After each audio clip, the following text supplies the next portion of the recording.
Okay, so in 1861, we had the Emancipation Manifesto that was established that granted the freedom to all of the serfs in Russia. And remember that a serf is someone who is bound to their land, kind of like the feudal system.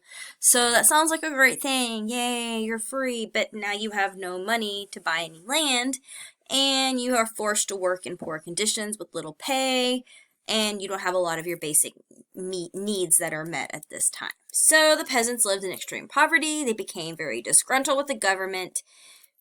And in the summer of 1876,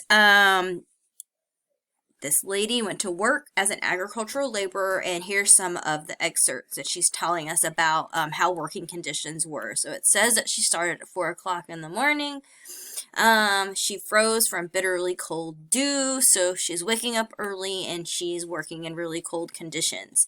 It says that they did eat breakfast at 10, and the food was rather poor quality. Okay, so it sounds like they don't have the best food that they're eating.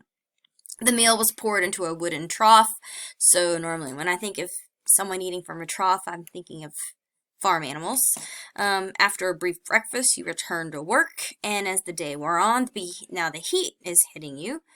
And now you're covered with swollen blisters. Later, as their skin toughens up, the burns went away. So during the busy season, there were no set limits to the workday, and it could last for as long as 16 hours with only an hour off for lunch.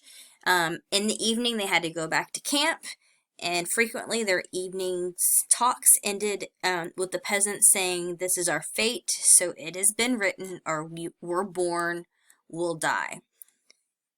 So in summary, the peasants' work days were 16 hours, early hours. They didn't have the best working conditions. They were not happy about their current situation. 85% were in poverty, and they wanted to change their current conditions.